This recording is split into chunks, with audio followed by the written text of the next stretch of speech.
Mary with another book nook. Let's just jump into it, shall we? The first new book that has caught my attention lately is titled, We Are Definitely Human. If you like the colors, you can kind of see there's a definite artistic style and color palette going on with this story. This book is by X Fang, who wrote and illustrated it. They are a visual artist who loves making books for young readers. She says she's definitely human. But this is a lovely story about three mysterious visitors who show up and their car has broken down.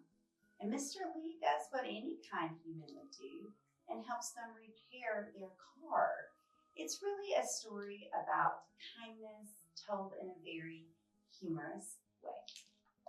The next book that has really, don't worry about that. The next book that has really kind of caught my attention and found its way into my heart is this one. It's titled, I Know How to Draw an Owl. And it's written by Hillary Porter Hipley and illustrated by Matt James. And when Belle's class draws owls, her teacher marvels at how lifelike hers looks. But Belle doesn't tell her about the owl she's seen up close, the owl that watches over her and her mom while they sleep in the park at night, wrapped up tight in blankets in their old new car. So if you are trying to help expose your children to stories about other children who may not be living in the house right now, or if you know a kid or a mom or a family that might be living out of their car, this is a great book. The art is also quite fantastic. And the way that the emotions of everybody involved are drawn are fantastic. Here is what the park looks like that they sleep in at night.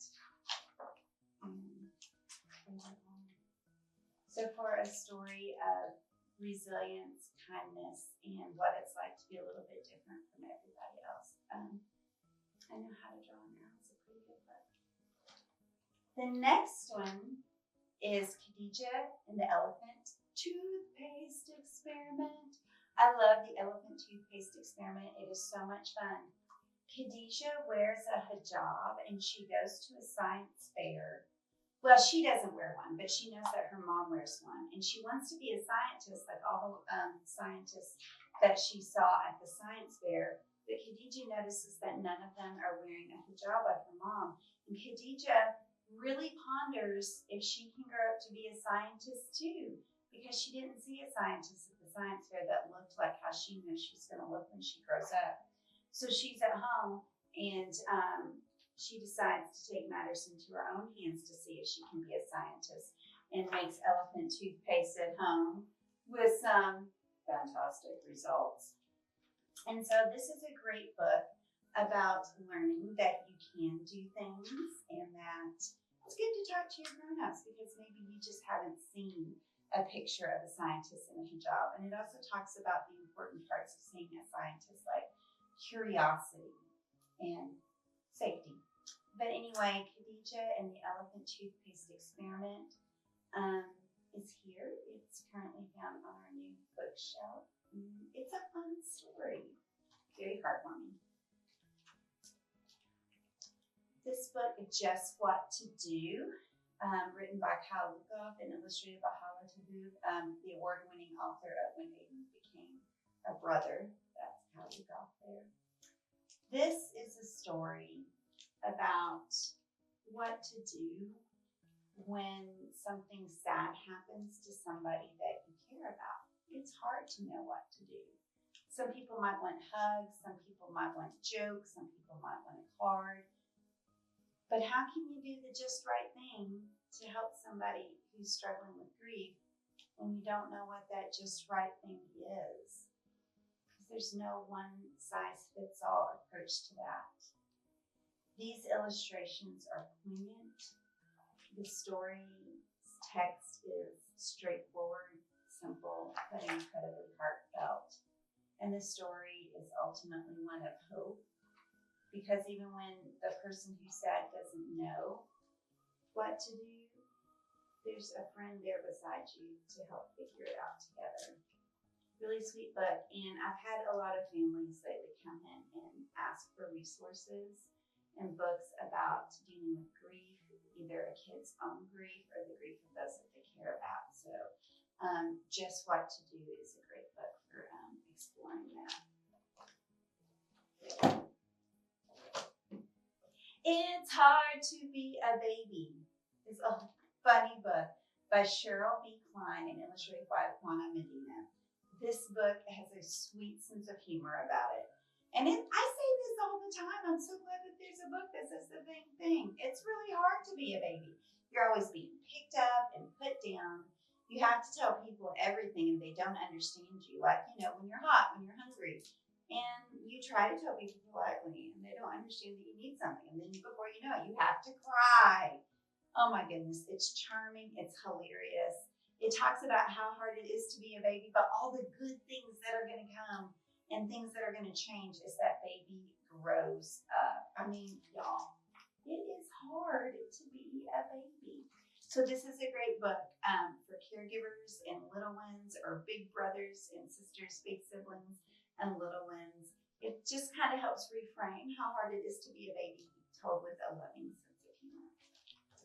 And our last booknick title today is Missing Mama, written by Winsome Bingham and illustrated by Rahel Jean-Pierre. The illustrations in here are also quite fantastic. But this is the story of a little girl, her mom, and her dad.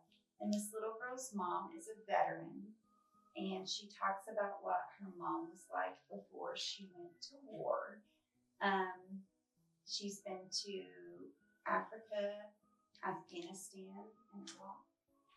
I love this page here where they're laughing together, and the little girl is making her mom laugh wearing her mom's oversized uniform. But when mom comes back from war, mom is not the same. It looks like mom is struggling with some PTSD. And while the little girl doesn't save or fix her mom, I want to make that very clear, she does observe and notice things about her mom. And she notices things that made her mom happy before she left, and notices her mom's sadness when she comes back. And together, because the little girl is so observant, she helps her mom find a day of joy. And that's kind of where the story ends. But I wanted to read the author's note here at the back, and why stories like this are important. There are nearly 2 million female veterans who have served in the military, and not all of them have access to mental health care. These women are mothers, grandmothers, sisters, aunts, neighbors, and colleagues. Some of these women suffer from PTSD, depression, or anxiety.